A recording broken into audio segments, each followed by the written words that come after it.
बाबू डरो मत, तुम अल्लाह की पनाह में हो और तुम्हारी जान वही बचाएगा। इतना सुनकर राजू शुक्ला फिर शर्मिंदा होकर अंदर दाखिल हो गया। वो चारों भी राजू के पीछे बस्ती में अंदर दाखिल होने लगे थे कि अचानक इनमें से एक ने इनको रोक दिया।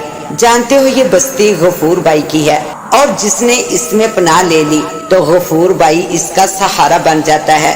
तो फिर दूसरा बोला, मेरा ख्याल है वापस जाना चाहिए। पहले ने जवाब दिया, इन हैवानों को जिंदा जला देना चाहिए।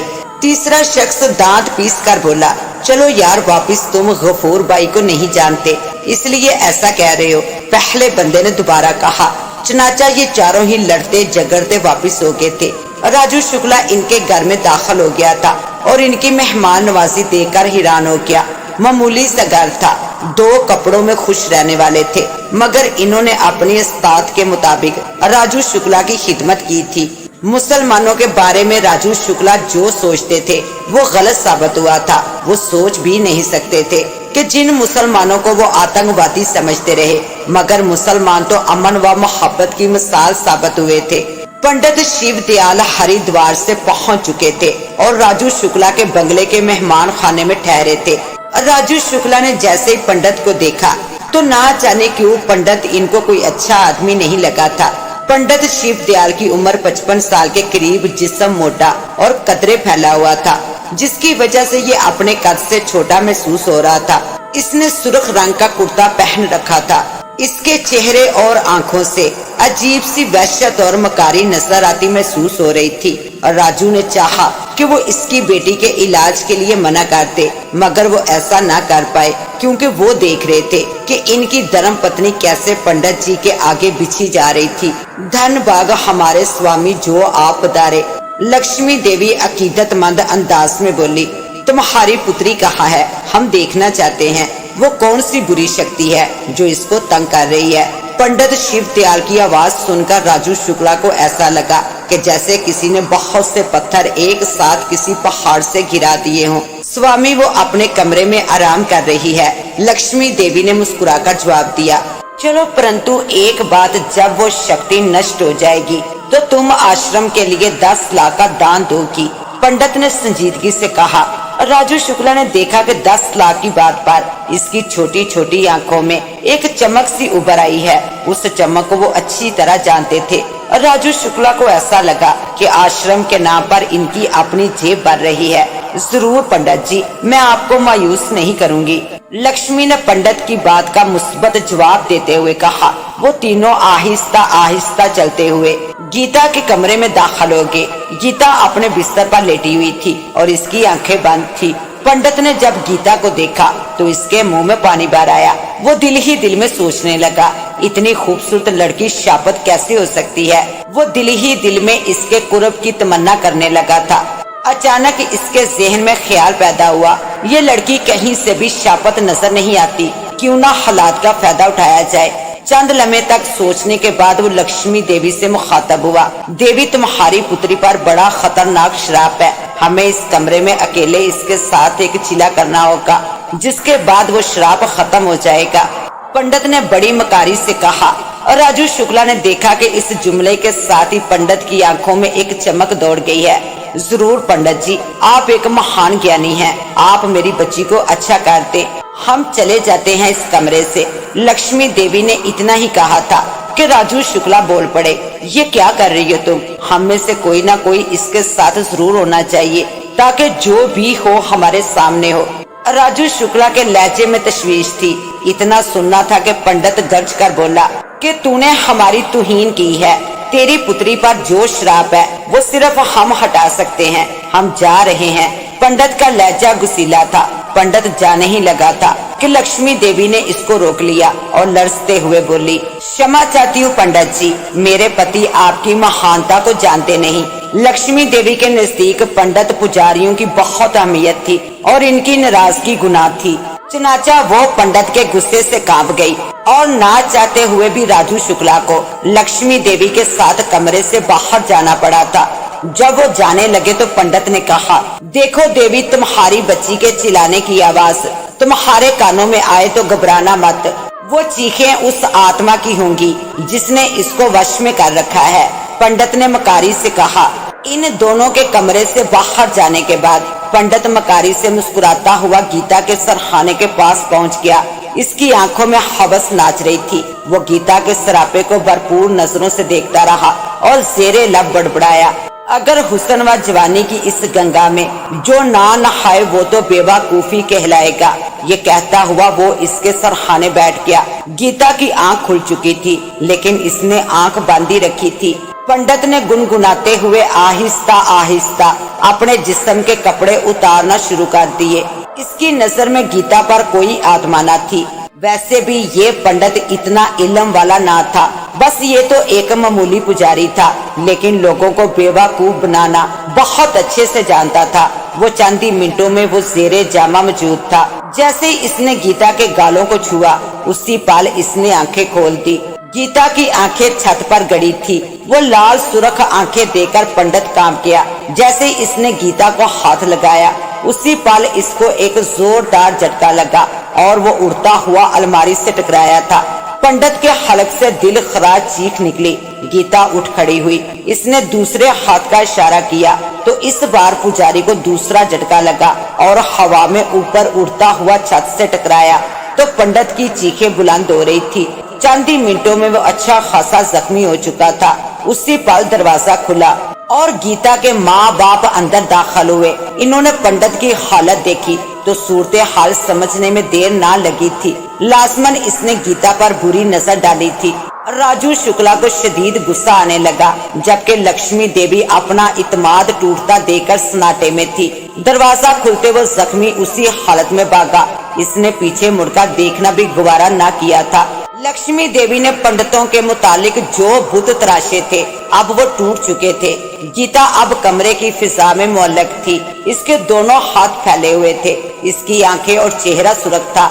इसे देखकर वो दोनों चौंक पड़े थे। गीता के मुंह से दो आवाजें निकली थी, एक मर्द की, दूसरी गीता की। मैं अपनी गीता को छोड़कर कहीं नहीं जाऊंगा, ये सिर्फ मेरी है। मर्दाना आवाज सख्त और बारी थी। गीता की वालदा थर थर कांपने लगी थी। वो दोनों गीता को उसी हालत में छोड़कर कमरे से बाहर निकल आए। लक्ष्मी को बड़ा अफसोस था कि पंडित ने इनको धोखा दिया था। जैसे ही वो कमरे से बाहर निकले, इनका माली इनको खड़ा नजर आया था, जो चीखें सुनकर अंदर आ गया था। माली इनके पास आया और बोला, साहब आप सैयद बाबा को बुला ले, अब वही हैं जो बेटी को ठीक कर सकते हैं। क्या वो मुसलमान है? लक्ष्मी जेरे लब बड़बड़ाई। हाँ तो क्या हुआ, एक पंडित को देख ही लिया है ना तुमने, और मुसलमान मुझे यकीन है धोखा नहीं देते। राजू शुक्ला बड़े एतमाद से बोला। लक्ष्मी देवी ने कोई जवाब न दिया। माली सैयद बाबा को बुलाने चला गया था, जो माली के ही मोहल्ले में रहते थे। सैयद बाबा की कहानी भी अजीब थी। इनका असल नाम सैयद अली था। आज से 20 साल पहले इनकी बेटी शदीद बीमार थी, मरने के करीब आ चुकी थी। फिर इनको किसी बुजुर्ग का साया नसीब हो गया। फिर उनकी दुआओं की बरकत से वो बिल्कुल ठीक हो गई। उसके बाद वो उसी बुजुर्ग के होकर रह गए। इनके आस्थाने का फैज था कि आज वो रूहानी इल्म से माला माल थे। जैसे ही सैयद बाबा राजू शुक्ला के घर में दाखिल हुए, वो दोनों मुतासर हुए बगैर ना रह सके थे। इस कदर सादा और दिल में उतर जाने वाली शख्सियत थी। सैयद बाबा सफेद लिबास में मलबूस थे। इनके चेहरे पर सफेद रंग की दाढ़ी ने इनको मजीद रौनक बख्शी थी और सर पर नमाज वाली टोपी थी। राजू शुक्ला उनसे बहुत मुतासर हुए थे। राजू शुक्ला के दिल में मुसलमानों और इस्लाम के लिए नरम गोशा पैदा हो चुका था। जैसे ही वो कमरे में दाखिल हुए, गीता चौंक कर उठ बैठी। अस्सलाम वालेकुम। कमरे में दाखिल होते ही वो बुलंद आवाज में बोले, वालेकुम सलाम। गीता के मुंह से सलाम का जवाब सुनकर राजू शुक्ला और लक्ष्मी देवी दोनों चौंक पड़े थे। क्यों तंग कर रहे हो मियाँ इसको? सैयद बाबा मुस्कुराकर बोले। तुमसे मतलब? गीता ने गुस्से से जवाब दिया। मियाँ ये बच्ची भी इंसान और बेगुनाह है, इसको छोड़ दो। बेगुनाह? गीता ने जवाब देने की बजाय हंसना शुरू कर दिया। लगता है तुम ऐसे नहीं मानोगे, सैयद बाबा ने गुस्से से कहा और दूसरे पल सैयद बाबा ने जेरे लब कुछ पढ़ना शुरू कर दिया। जैसे ही इन्होंने गीता की तरफ फूंक मारी तो गीता के हलक से चीख निकली और बेड पर गिरकर तड़पना शुरू कर दिया। कौन हो तुम? सैयद बाबा गुस्से से बोले। गीता अब संभल चुकी थी। जवाब देने के लिए इसने मुंह खोला था और मुंह के खुलते ही जो मंजर सामने आया था को देखकर लक्ष्मी देवी की चीख निकल गई। वो बहुत से छोटे छोटे से सांप थे जो इसके मुंह से निकलकर फर्श पर रेंगने लगे थे। पूरे कमरे में चारों तरफ सांप ही सांप थे। सांपों को देखकर वो दोनों तो निकल भागे, लेकिन सैयद बाबा उसी जगह खड़े थे। सांपों को देखकर सैयद बाबा मुस्कुराए और बोले, ये हथकंडे सिर्फ बच्चों को मुतासिर कर सकते हैं, मुझको नहीं। अब देख तू। सैयद बाबा ने कुछ पढ़कर फूंका ही था कि फर्श से नेवले निकल निकल कर इनको खाने लगे थे। सैयद बाबा की आंखें बंद थी और वो ज़ेरे लब कुछ पढ़ रहे थे। फिर इन्होंने फूंक मारी और गीता के हलक से चीख निकली और बेड पर तड़पने लगी, मुझे बचाओ, जिस्म बहुत जल रहा है, ऐसा लग रहा है जैसे आग हो। गीता के मुंह से मर्दाना आवाज निकली। इसकी बात सुनकर सैयद बाबा मुस्कुराकर बोले, शहजादे अब निकल जाओ, वरना ये आग तुमको जलाकर राख कर देगी। गीता के चेहरे से तकलीफ का इजहार हो रहा था। इसके वालिदैन अब कमरे में दाखिल हो चुके थे। वो नेवले सांपों को खाकर गायब हो चुके थे। मेरा नाम अशकर है और मैं एक जिन हूँ, गीता में मौजूद जिन ने कहा। मुसलमानों, जी अल्लाह का शुक्र है, जिन ने करहाते हुए कहा, तुम इसको क्यों परेशान कर रहे हो? कि गाड़ी की टक्कर से मेरे पूरे खानदान वाले जल गए। वो मेरी किस्मत थी जो मैं बच गया। तो इसका मतलब तुम इसको बेकसूर मार दो। इसने कोई कसूर नहीं किया। बात इसके अलावा कुछ और भी है, सच बोलो। सैयद बाबा गुस्से से दहाड़े। गीता चंद लम्हे खामोश रही, फिर इसके मुंह से आवाज निकली, मैं इससे मोहब्बत करता हूँ। इसको रोज उस पेड़ से गुजरते देखता था। जब से मेरे दिल में इसकी चाहत पैदा हो गई थी। हादसे वाले दिन भी ये उधर से गुजरी थी और मेरी किस्मत थी जो मैं बच गया और बर वक्त उस दरख्त से निकल सका। लेकिन मेरे घर वाले चल गए। जिनने बुराई हुई आवाज में कहा, मुझे अफसोस है तुम्हारे घर वालों का। तुम इसको कब का मार चुके होते अगर इससे मोहब्बत ना करते होते। ऐसी ही बात है ना? सैयद बाबा ने संजीदगी से कहा, हाँ मैं इससे नफरत ना कर सका। नहीं, उस हादसे में इसका कोई कसूर न था। वैसे भी हमारा मजहब किसी बेगुनाह पर जुल्म करने से मना फरमाया है और अल्लाह ने माफ करने की ताकीद की। और हमारे नबी सल्लल्लाहु अलैहि वसल्लम भी अपने दुश्मनों को माफ फरमाते थे और मैं चाहता हूँ तुम माफ कर दो, सैयद बाबा ने इससे कहा। सैयद बाबा के मुंह से ये सब सुनकर राजू शुक्ला और लक्ष्मी मुतासर हुए बगैर ना रह सके। इनका दिल एक अजीब अंदाज में धड़क रहा था। ऐसा लग रहा था कि जैसे किसी ने इनके दिल की दुनिया में हलचल मचा दी हो। इन्होंने देखा कि गीता की आंखों से आंसू जारी हैं। फिर इसके लब हिले, मुझे माफ कर दे, चला जाता हूँ इसके जिस्म से। मैं भूल गया था मैं इतने मेहरबान और मोहब्बत करने वाले नबी सल्लल्लाहु अलैहि वसल्लम का उम्मती हूँ जो खुद पर जुल्म को भी माफ कर देते थे। इसकी बात सुनकर सैयद बाबा मुस्कुराने लगे। इनकी आंखों से तश्कर के आंसू बह निकले थे। सैयद बाबा ने गीता को बेहोश होते देखा तो आहिस्ता से इसके करीब गए और माथे पर उंगली रखकर कुछ पढ़ने लगे। अब तुम्हारी बच्ची अच्छी हो गई है, अब अल्लाह का शुक्र अदा करो। सैयद बाबा मुस्कुराकर राजू शुक्ला से मुखातब होकर बोले। जैसे वो कमरे से बाहर जाने लगे तो उसी पल राजू शुक्ला और लक्ष्मी देवी इनके पैरों पर गिर गए थे। सैयद बाबा बोले, झुका सिर्फ अल्लाह के आगे जाता है, उसके बंदों के आगे नहीं। हम भी आपके अल्लाह के होना चाहते हैं। हम जान गए हैं कि पत्थरों के बुत का सच क्या है। राजू शुक्ला आंसू भरी आवाज में खड़े होते हुए बोला। माशाल्लाह। सैयद बाबा मुस्कुराए। दोनों मियाँ बीवी की निगाहें एहसास तश्कर से सजदा रेज हो गई। राजू शुक्ला और लक्ष्मी देवी अब मुसलमान हो चुके हैं और गीता ने भी तौहीद का कलमा पढ़ लिया है।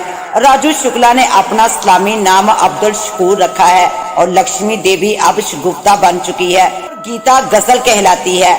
रमेश का हॉस्पिटल में होश आने के बाद दिमागी तवाज़ुन बिगड़ गया था। होश में आने के बाद वो बहकी बहकी सी बातें करने लग गया। राजू शुक्ला का इस्लाम कबूल करना हिंदू अंतहा पसंदों ने कबूल नहीं किया और इन्हें तंग किया जाने लगा। एक रोज चुपचाप इन्होंने हिंदुस्तान छोड़ दिया और अमेरिका शिफ्ट हो गए। अशकर जिन आज भी गजल से मोहब्बत करता है और जब तक जिंदा है करता रहेगा। दरख्त जहाँ से पहली बार अशकर जिन ने गजल को देखा था आज भी जली हालत में मौजूद है। के साथ ही अब मुझे दें इजाजत, मिलते हैं इंशाल्लाह एक न्यू कहानी के साथ। तब तक के लिए अल्लाह निगहबान।